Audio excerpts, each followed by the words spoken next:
Welcome to the last day of ISS. Hope you have had a wonderful conference so far. Thank you so much for being here with us today. We're going to just do some brief introductions, but we have just been really excited about seeing this content coming through in a lot of our different sessions. Obviously, Chaz with this opening plenary really set us up well to continue that conversation. There was another session yesterday in regard to disability language, and so it's just really exciting because this is not the kind of content that would necessarily have been a part of this conference and this conversation a couple of years ago even. So really excited to be opening up this conversation even more. So I'm going to start with introductions. My name is Heather Feldner. My pronouns are she, her, and I currently work at the University of Washington in Seattle, where I'm a member of the Rehab Medicine Department. I'm also on the core faculty of the Disability Studies program there, and I help run an accessibility center called CREATE, which has a really long name that's up on the screen, which is why we call it CREATE.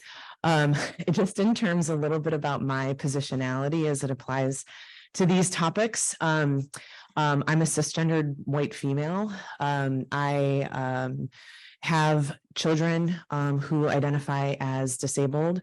I myself am kind of in a transition process. I do not identify as having a mobility disability, but I do have some other invisible disabilities. And so although I study mobility technology academically, I don't use it on a daily basis, and that really limits my perspectives that I can bring to this topic. I'm going to let Andrina and Jean introduce themselves as well. I did also want to make a quick note about captions. We tried to use my computer, which would have put live captions up on the screen, but there is a captioning link, a Zoom link. If anyone needs that, we have that pulled up here as a resource. But if you had requested captions, hopefully we got emailed the PDF for the captions for the room for today. So I apologize, we couldn't have it live for everybody. Good morning, everyone. My name is Andrina Sabet. I'm a physical therapist from Cleveland, Ohio. I split my time professionally between Cleveland Clinic Children's Hospital and my own company, Mobility Matters. I also am a cisgendered white woman. My pronouns are she, her. I also do not identify as having a mobility disability. I am a caregiver for a disabled individual, so that does impact my perceptions around these topics. But again, I do not have lived experience within the mobility disability space. I'm short. I need to move the microphone. My name is Jean Minko. I'm a physical therapist by background and training, and have been involved in the mobility industry for a really long time. And certainly over the last 4 or 5 years have become really interested in co-creation and really engaging in partnership. I think I always try to use that in my professional practice, but really putting the voice of the consumer up front is a new perspective, and certainly hopefully that'll be evident in today's presentation. I run a mobility clinic called On a Roll in Brooklyn and Bronx, New York, and have thoroughly enjoyed long-term relationships with people with disabilities, and was smart enough early enough, like, shut up and listen, because boy, you can learn a lot from people with the lived experience. So if you don't learn anything else today, hopefully that's a learning objective that you will have accomplished. And we do have one more I'm tall, so we have to work on the order when we speak. We have one more co-presenter who couldn't join us in person today. but I'm going to play you her introduction as well.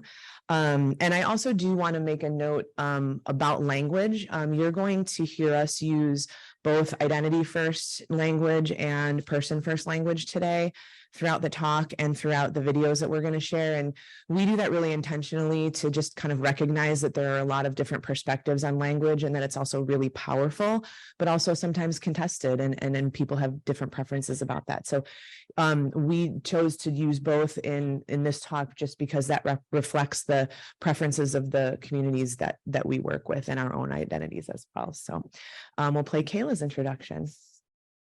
Hello, my name is Kayla Brown. I work for the DO program at the University of Washington, and I'm also a doctorate student at Seattle University. I identify as having multiple disabilities. My background is in social work and disability activism. And we have no disclosures to report for this content.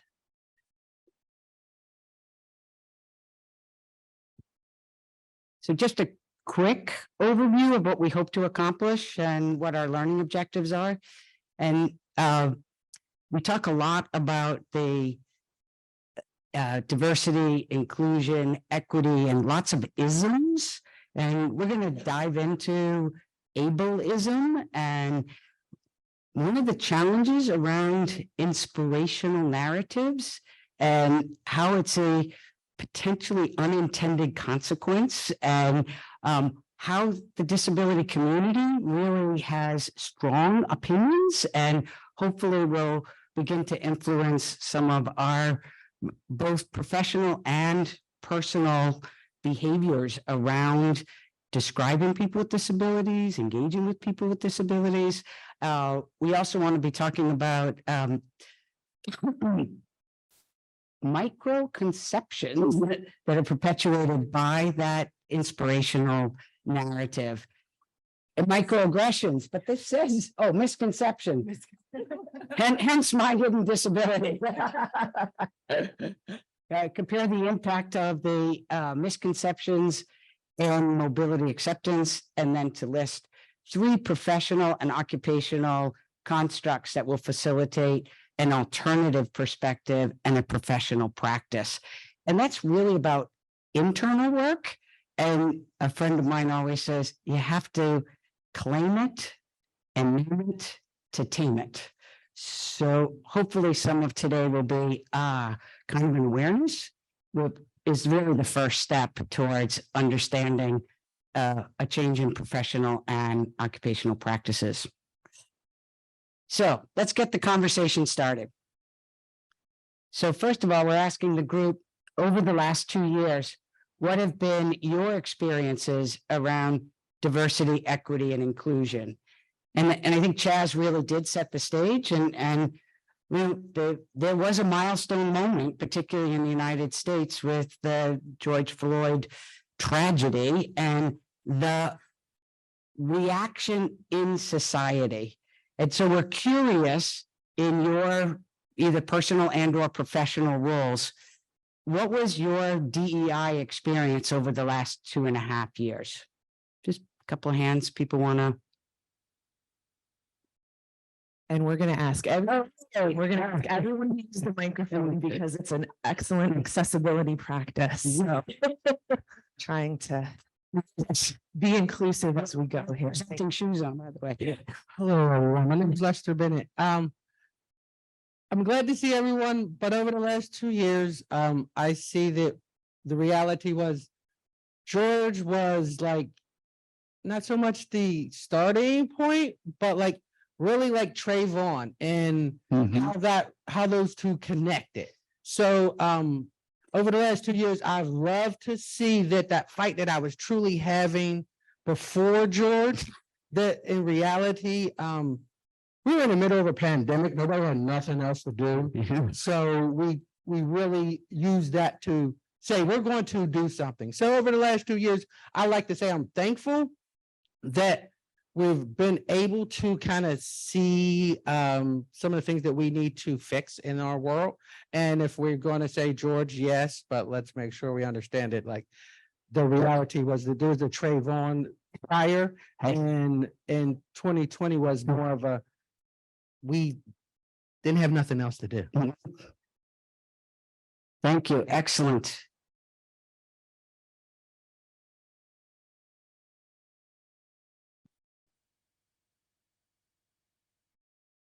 In where I teach and AOTA and some of the things, it seems like a lot of the diversity is around race and socioeconomic and less about disability, age, obesity, like all the, hearing loss, all the sort of other diversity and equity and some of the things that I myself have. And so I would just like to encourage people to broaden those definitions of what we all talk about. Absolutely. Excellent point. Yeah, so I have become a founding member of a DEI committee in the nonprofit that I've been part of for the last 11 years for youth with scoliosis, basically is it's a sort of a patient-led sort of support nonprofit. And so I do a lot of the disability based DEI work with that. And I agree with that. A lot of people do not consider it, but also I've tried to join other DEI committees in various other spaces, and sometimes they're simply performative and they don't do much.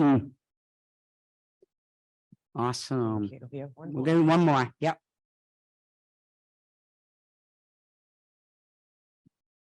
I think like overall, we all know the pandemic was a really difficult time for everyone. But like kind of the bittersweet moment was that all of these accommodations, like how do we get rural kids Wi-Fi? How do we get inner city kids Wi-Fi? How do we get all these other DEI initiatives going when like disabled people have been asking for this stuff forever?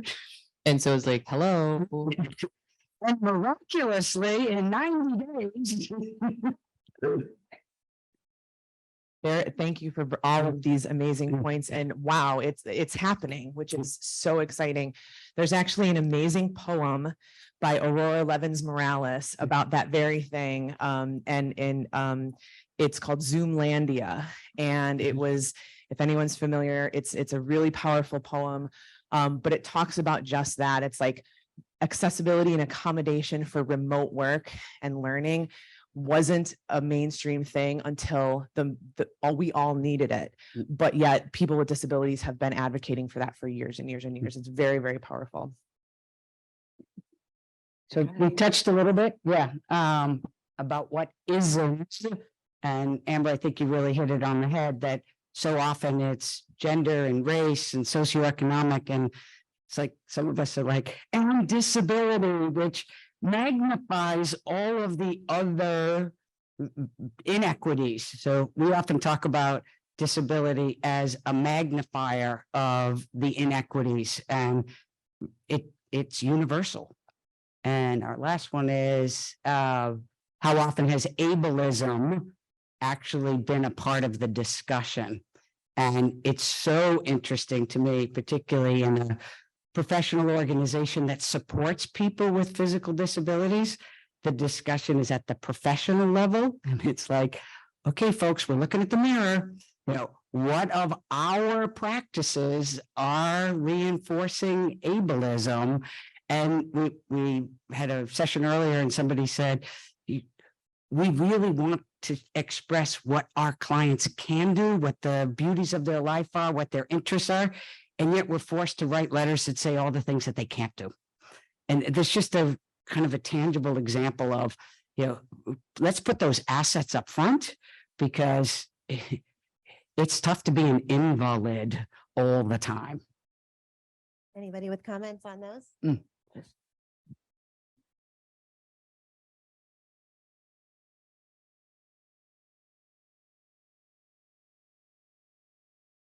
So I'm a master's student and new to the field. But over the past 2 years, like a lot of our manufacturers and reps and stuff, they've been updating their websites to have more inclusive images of people.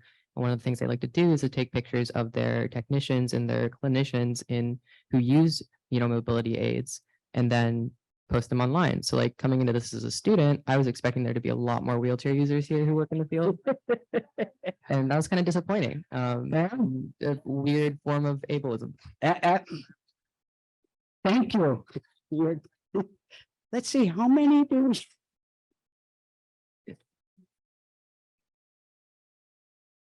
Yeah, and like also similar, I'm a student, a master's student in the prosthetics and orthotics realm. I was a patient on the orthotic side, which is how I became interested. And I have like 30 plus invisible disabilities, and they're all very high impact, but people don't see them, and they don't put two and two together that like there are so many things your body does for you that if like anything goes a little bit awry, it can make a big impact on your life, and not all of them are visible and not all of them are walking. Right. And then the other part is that I often talk about, I think ableism as a name is a misnomer, because it's not about ability. Ability is not the opposite of disability.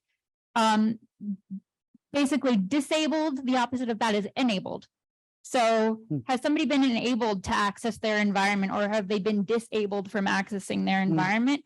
And so I really don't like the mischaracterization of it as being that, in terms of like, there are certain things that, yes, like perhaps like no matter how much you adjust your environment, maybe there are some levels of aspects that remain that are not environmentally impacted. But I think the most important thing is really just like addressing the environment, because that's the easiest thing to adjust. I just have a really quick one. I have an OT friend who uses a wheelchair. She has just graduated with her master's, and she's applying for a job in inpatient rehab, and they've decided they don't want to hire her because she's a potential liability. Oh, my God. For, transfers and whatnot. She fought this battle 40 years ago. Craziness. If folks don't mind, if this is our last comment, we have, oh, good, okay. We have our friend, I just did this quick, there we go. So ableism is a term you also may have heard, but we just want to define it so we're all on the same page as to what it means. So ableism is a set of beliefs or practices that devalue and discriminate against people with disabilities, and often rests on the assumption that disabled people need to be fixed in one form or another. Ableism is very intertwined in our culture. It informs what people think disability does or does not mean. It influences how people learn to treat people with disabilities, and it contributes to people with disabilities being excluded from leadership. And so we've got a couple images on the screen that I'll describe. The first one is there was an individual with short hair in a manual wheelchair, and they're trying to fit through, it looks like, a door frame or some sort of thresholds. They cannot fit because the door was not made wide enough for them to get through. And there are other ambulatory people walking alongside them who can fit in those respective thresholds. There's also an image down below. It's a drawing of 3 individuals with disabilities, various disabilities. One is using a cane. We can assume maybe they have a visual impairment, one's in a wheelchair, and then there's one other that I cannot recognize their disability. It may be invisible, but they're looking up inside a building with multiple levels, and they're kind of looking up towards the ceiling. So I want to make sure that I describe the images as best I can for you all.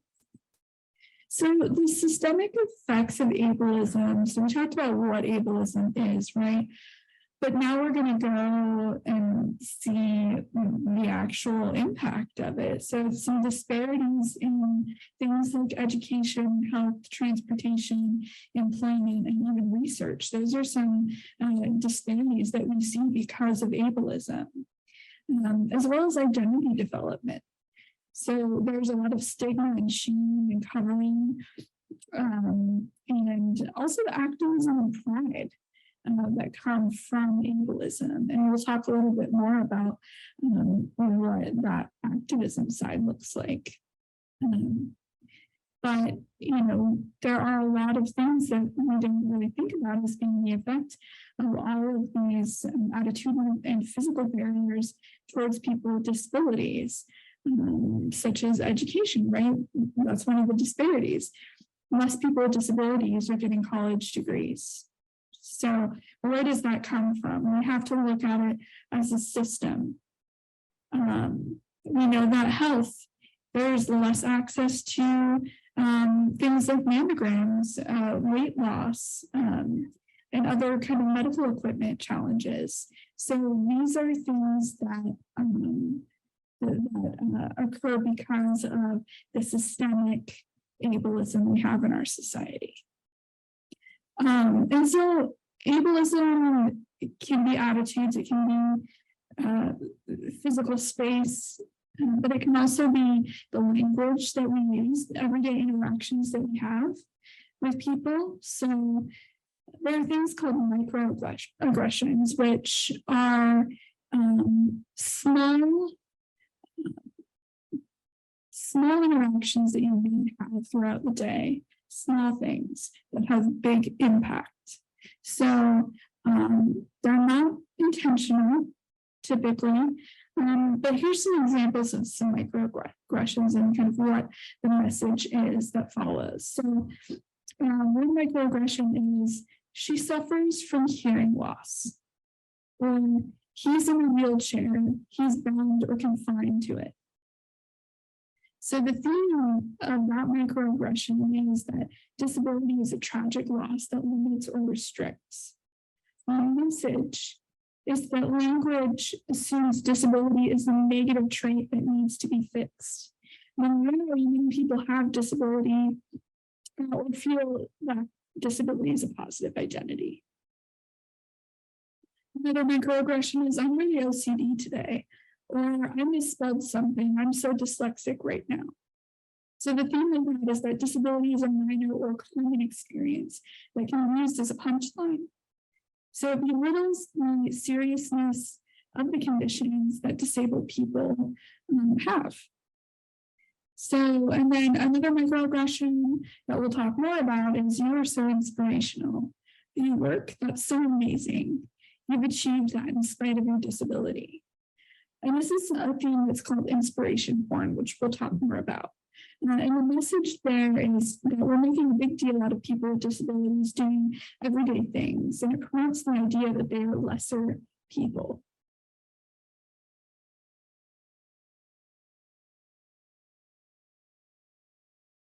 So this brings us to inspirational narratives.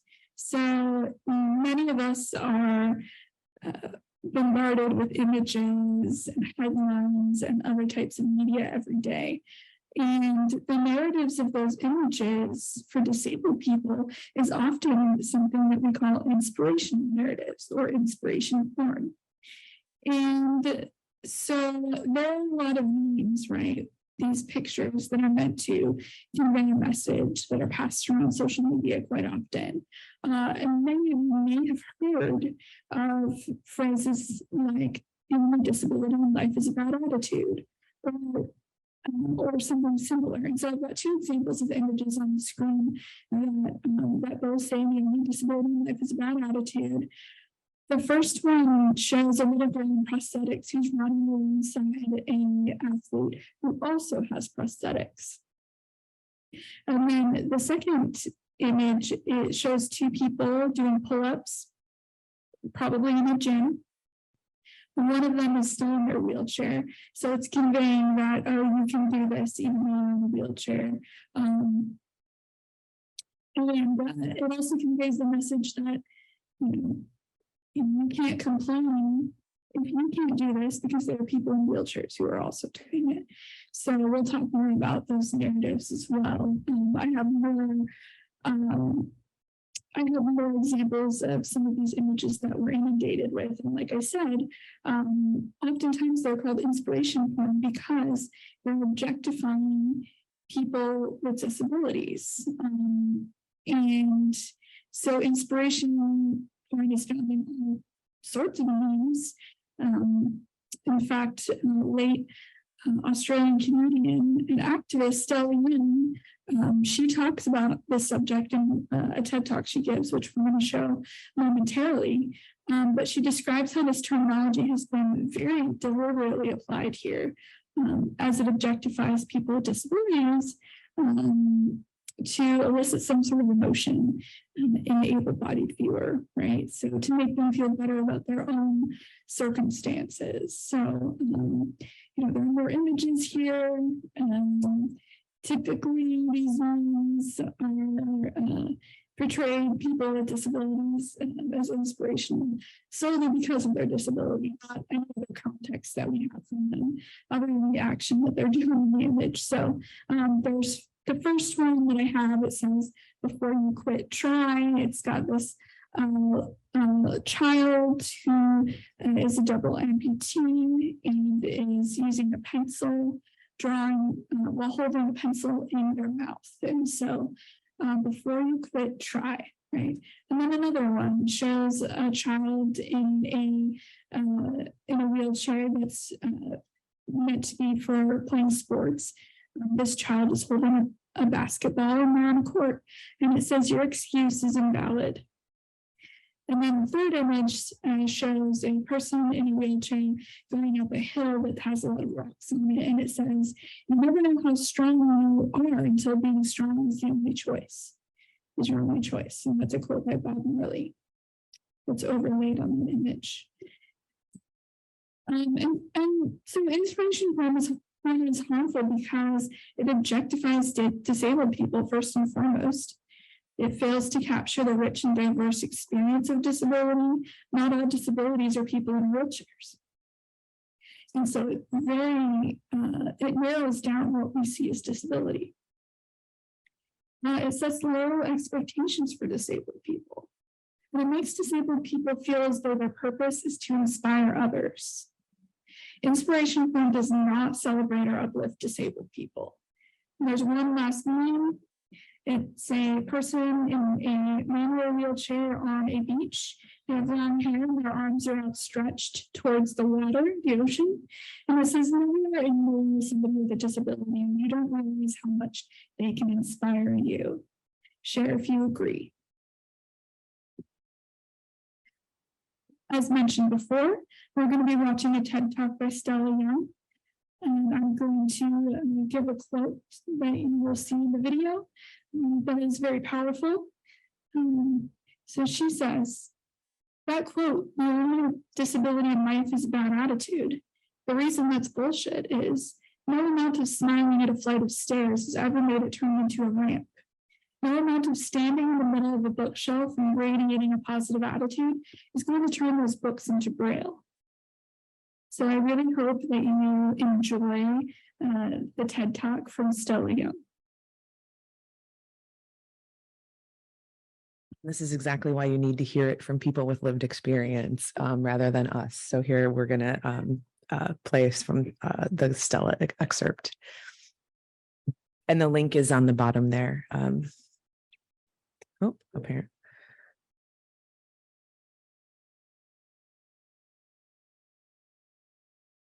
Maybe we're going to play Stella. So this was embedded too, is that it should just play on click, but it doesn't. So do I need to pull it out from the YouTube link or? Oh. So are we, so.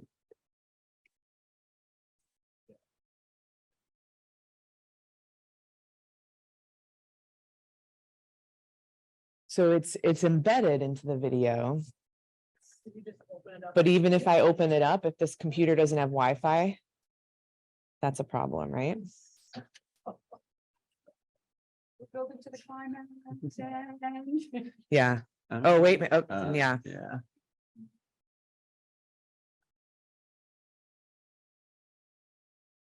Yeah. Can we put it to my phone hotspot maybe? Yeah, possibly. Let me I'm gonna grab my laptop and just pull it up Okay. here real quick, maybe. Okay. Because this laptop in particular, that's all the time with it too. Okay.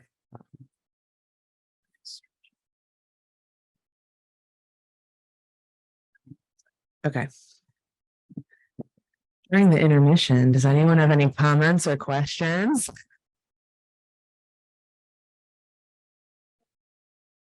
This computer is not even hooked up to Wi-Fi.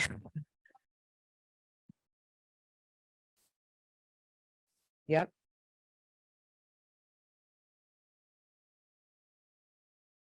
No, it's. Is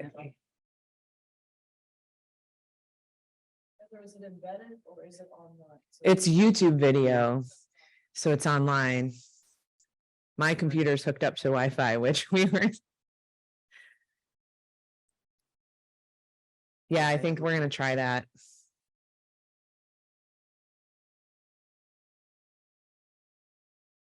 Yeah, I think he's trying to get it connected onto the. So apparently this computer has connectivity issues to Wi-Fi. Technology, yeah. We originally had my computer hooked up and it was blinking on the screen, but it was connected to Wi-Fi, so.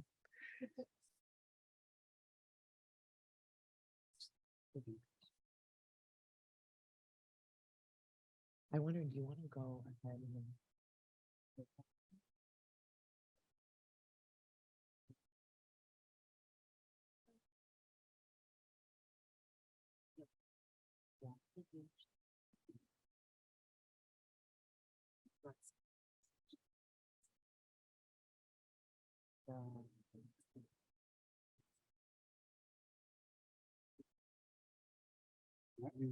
Okay. They're in the link there real quick.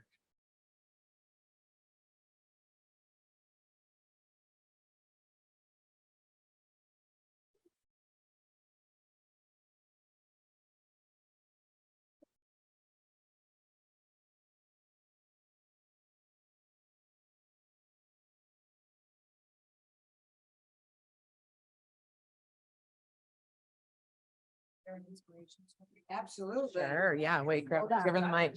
Yeah, We're gonna get this going. yeah. So, hello.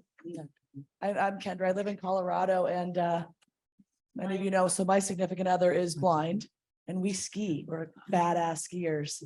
And we ski well, we ski fast. We wear bibs, blind guide, blind skier. We wear helmets with motorcycle radios so we can talk like it's time for a body break. There you go. And people literally, I'm in line and someone will tap and say, literally so inspirational. And I'm kind of like, what are you talking about? Like it's Saturday afternoon, like that. Because it's just what you're doing, right? And it's so inspirational. I'm like, no. You don't know And they're like, oh, are you what the an title instructor? of the video is if I just search this. It's not taking around, it's a great time.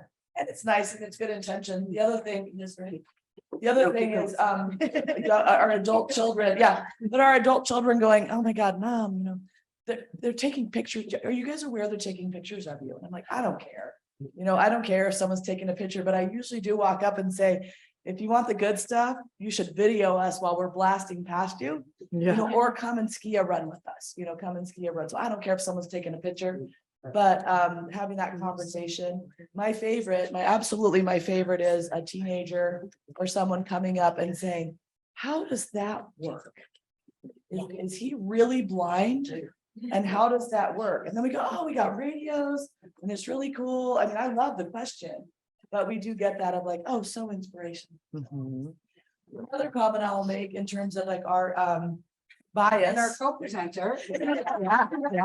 Our bias, I'm gonna say this as we're pulling it up. Our bias is we as wheelchair enthusiasts in this building would all notice if there's a ramp missing or somebody has to go the long way. How many of you at this conference for the last 3 days noticed the inconsistency of labeling the men's room and the ladies? Oh, yes. So, you know, there's a fear, right? And I'm like, I'll come and swap back to the. there's no once we're done with the consistency, video Okay, here. right? there's It's the another ladies' YouTube room. video right after it, Okay. so I'll just type that in and Visual we'll just do it the old Not fashioned okay. way. No, There you that's go. okay. You don't even need a visual impairment.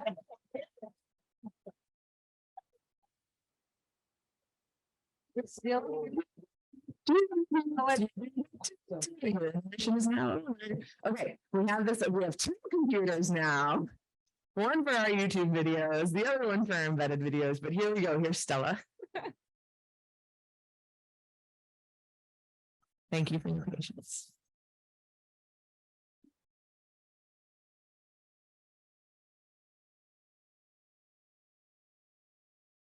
I grew up in a very small country town in Victoria. I had a very normal, low-key kind of upbringing.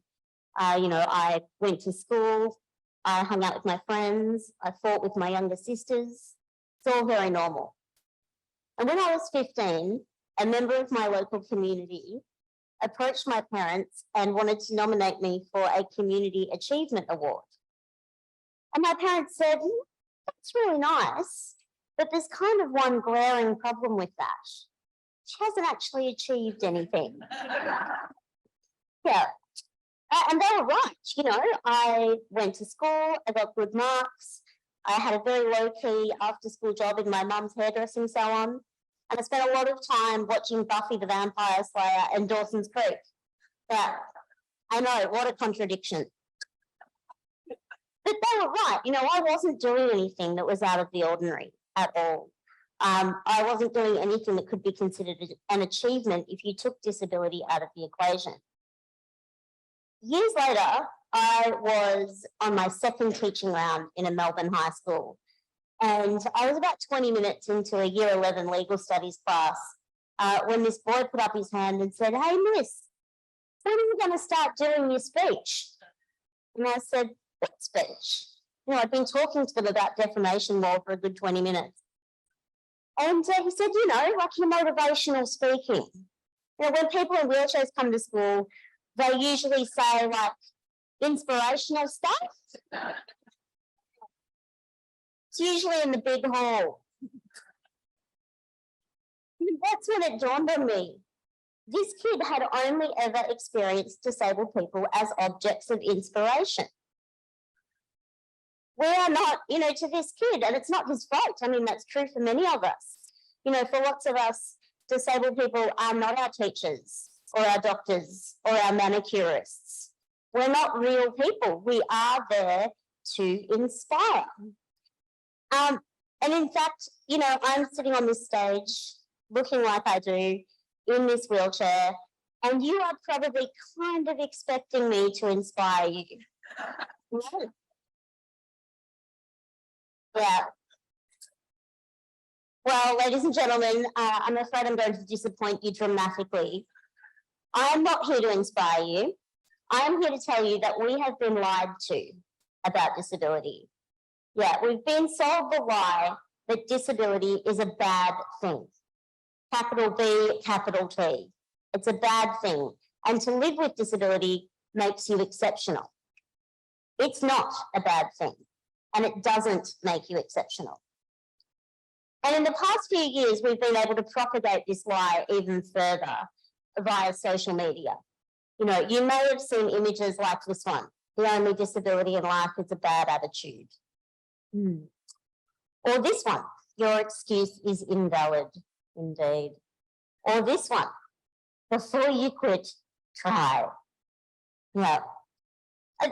These are just a couple of examples, but there are a lot of these images out there. You might have seen the little girl with no hands drawing a picture with a pencil held in her mouth. You might have seen a child running on carbon fiber prosthetic legs. And these images, there are lots of them out there. They are what we call inspiration porn.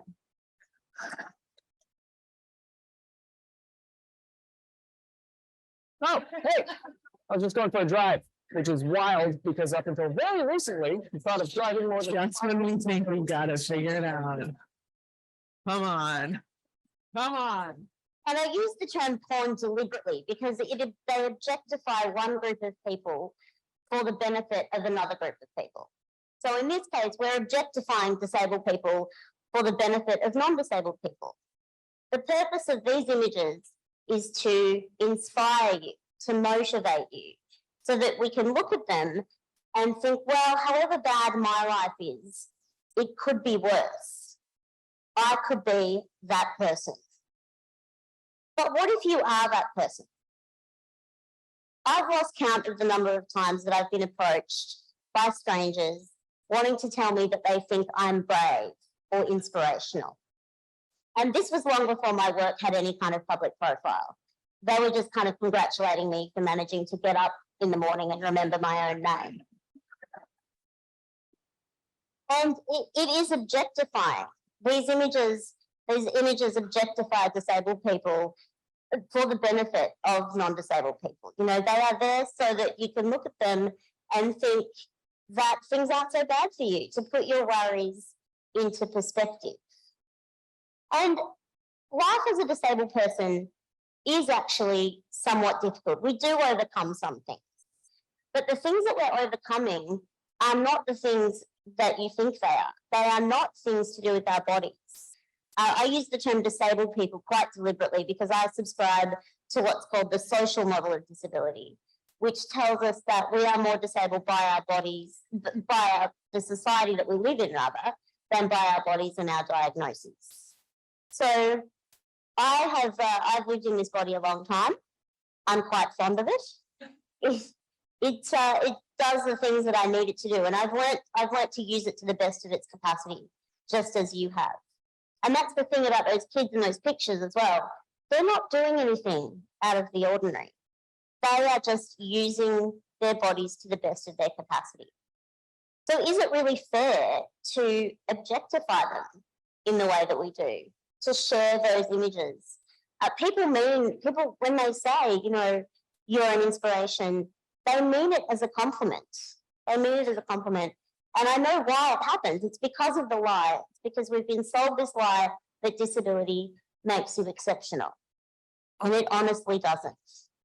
And I know what you're thinking. You know, I'm up here bagging out inspiration. You're thinking, geez, Stella, aren't you inspired sometimes by some things? And the thing is, I am. I learn from other disabled people all the time. I'm learning not that I'm luckier than them, though. I am learning that it's a genius idea to use a pair of barbecue tongs to pick up things that you drop. I'm learning that nifty trick where you can charge your mobile phone battery from your chair battery. Genius. We are learning from each other strength and endurance, not against our bodies and our diagnoses, but against a world that exceptionalizes and objectifies us. I really think that this lie that we've been sold about disability is the greatest injustice. It makes life hard for us. And that quote, the only disability in life is a bad attitude. The reason that that's bullshit is because it's just not true. Because of the social model of disability, you know, no amount of smiling at a flight of stairs has ever made it turn into a round. Never.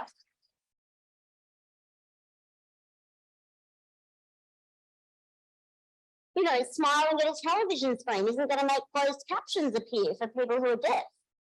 You know, no amount of standing in the middle of a bookshop and radiating a positive attitude is going to turn all those books into Braille. It's just not going to happen. It's just not going to happen. I really want to live in a world where disability is not the exception, but the norm. I want to live in a world where a 15-year-old girl sitting in her bedroom watching Buffy the Vampire Slayer isn't referred to as achieving anything because she's doing it sitting down. I want to live in a world where we don't have such low expectations of disabled people that we are congratulated for getting out of bed and remembering our own names in the morning. I want to live in a world where we value genuine achievement for disabled people. And I want to live in a world where a kid in year 11 in a Melbourne high school is not one bit surprised that his new teacher is a wheelchair user. Disability doesn't make you exceptional, but questioning what you think you know about it does. Thank you.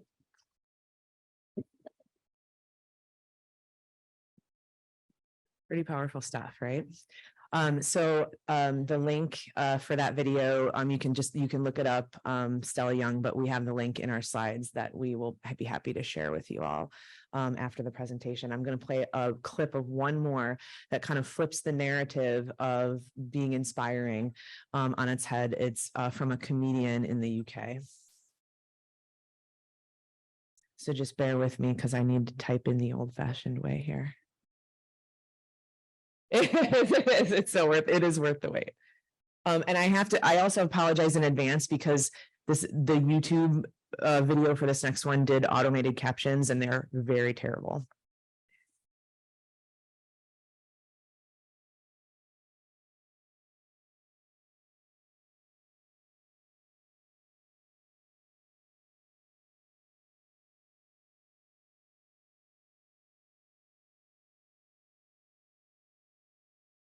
Wildin' Out, new season, Thursday, April 6th at 9 on VH. That looks fascinating.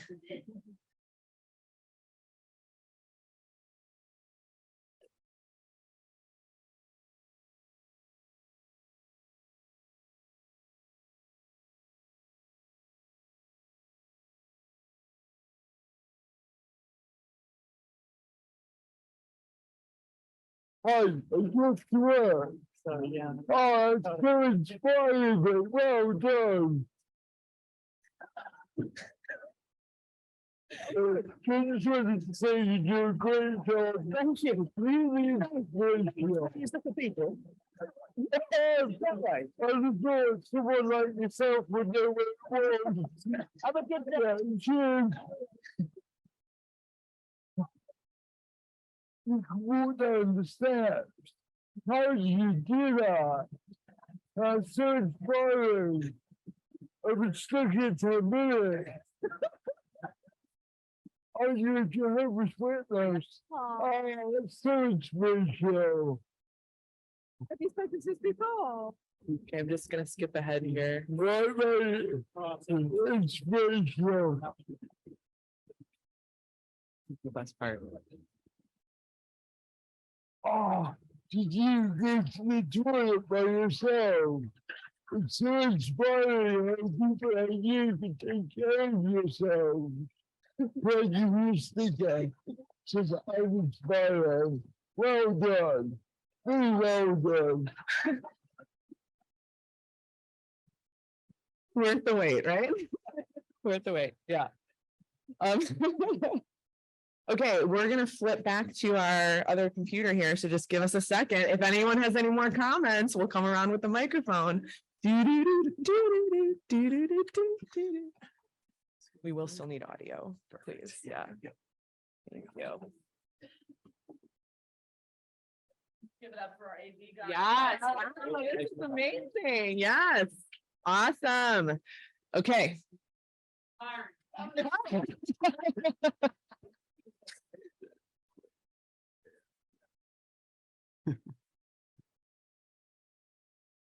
Perfect. Okay.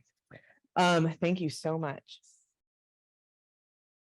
So we wanted to just share a couple of more of the inspiration narratives that are specific to mobility technology that you may or may not have seen.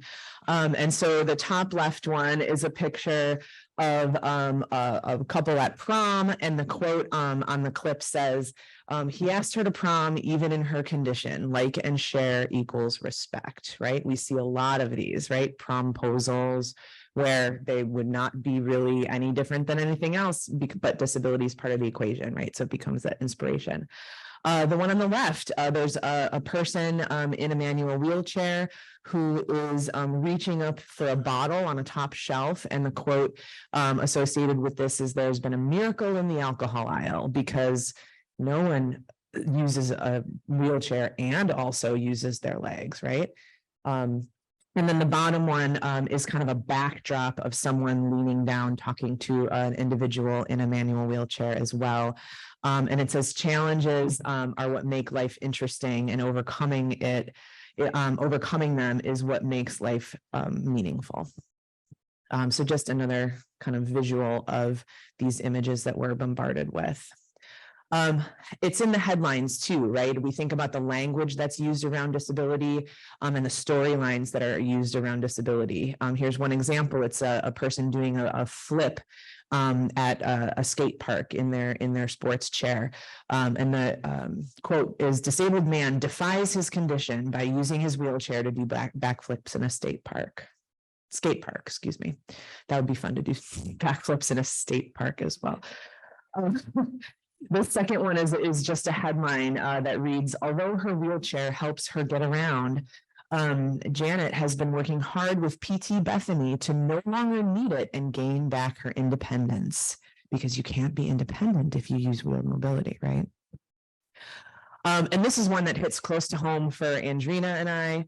And this one is a news headline, and it reads, high school robotics team builds electric wheelchair for 2-year-old whose family couldn't afford one. And this is about a family who got a Go Baby Go car, which number one is not an electric wheelchair. Number two doesn't address the real issue at hand, that their insurance company was denying this child a right to commercial mobility, right? But we see these, it's very inspiring that this robotics team went and did that. It's cool stuff, right? But it's not the solution. And I'm going to turn it over to Andrina.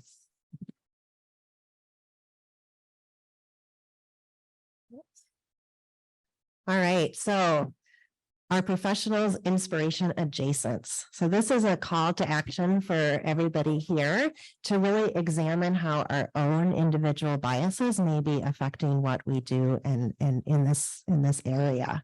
And I think Chaz really said it well when he said we need to get comfortable with being uncomfortable, because this is a really uncomfortable space when you start to think about how your well-intentioned actions may be perceived differently by the people that you are working with.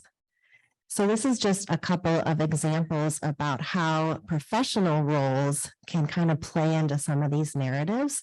And the first is the idea around a caring or helping profession. When you look at things from just a caring or helping perspective, it sets up a power differential between the helper and the person that is being helped. And I would rather reframe that to where we have more collaborative partnerships with the people that we are working with, and realizing that we're all bringing something to the table to make decisions around mobility technology. The second example up here is a biomedical context. And what this refers to is that idea that impairments don't happen in isolation. All of us are living and going out into the world, and we can't just look at health in a building or as a pathology. And that's kind of where the ICF model comes in, where it attempts to really correlate some of those social determinants of health into the picture. And I can speak for myself and my experiences with my son when we are at a doctor's office and there's no acknowledgement for what our actual experience is, but yet they are trying to help us or solve our problems. And there's just such a disconnect to where their suggestions don't even provide anything useful. And then the third area is this idea of curing or fixing. And we're going to watch a video that perpetuates this idea. Maybe.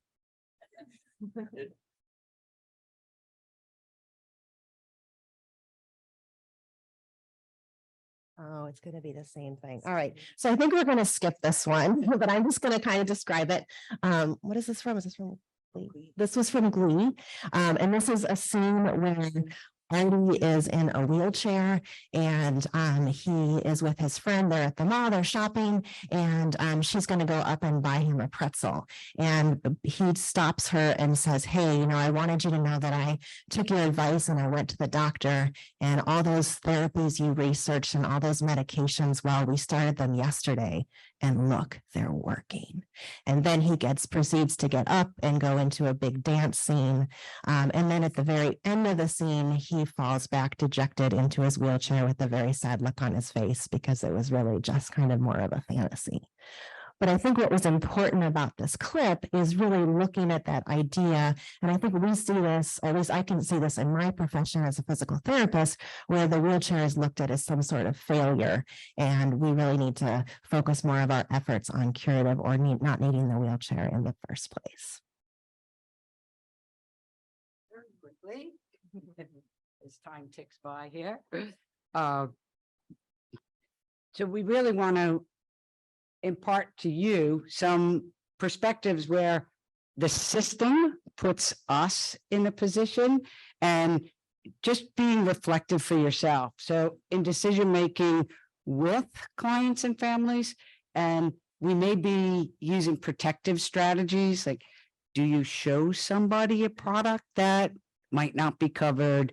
Are you inclined to make some assumptions about somebody's resources without giving people the chance to see what the options are and then make a resource allocation question for themselves? And again, our intent may be, I don't want someone to feel bad that they can't have access to something. Unfortunately, the impact then is they don't even know what's out there that could make a big difference, that they could choose to use their resources towards. You know, I am a party to this problem of the expert culture around assistive technology design, or any design in the real mobility world. And, you know, someone will say, oh, I really want you to look at this product, to look at our prototype. And I've gotten much more comfortable with saying, have you talked to any end users? Because I can give you a really warped perspective of what I'm looking for as a clinician, but the end user's experience is going to be so much more powerful to you in what the end design is.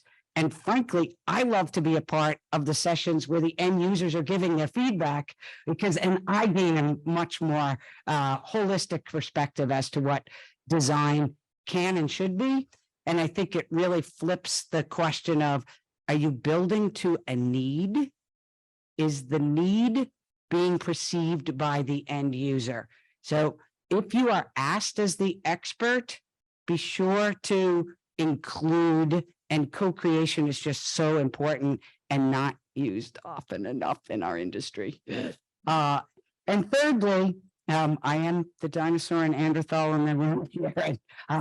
Good news is I don't do a lot of social media, but how often do you see those inspirational posts and they're going forward and, oh, look at this young person, look how much they're struggling and they're gaining ambulation. And don't you just want to scream? Like, they could be really functional in the chair that fits them. So just caution.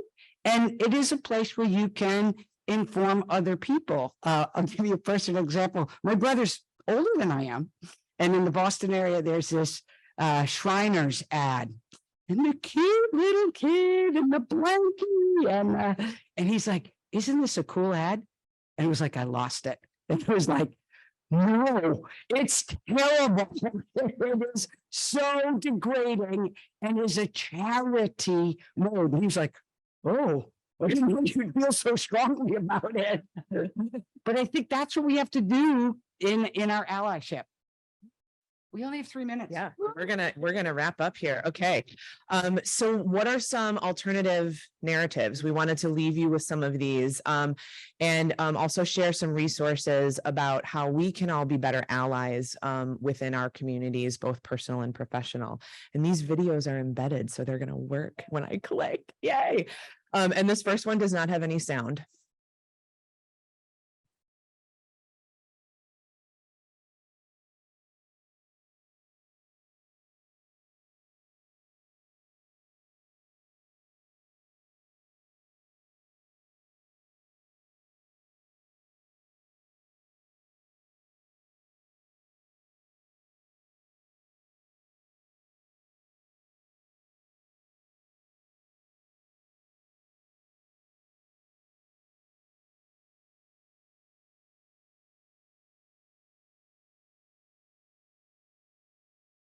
And if we would have shown you the Artie dance clip, this would be more of a juxtaposition, but this hopefully gives us a different alternative in terms of dance.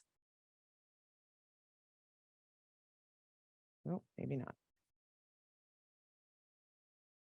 Oh, it's a YouTube video too.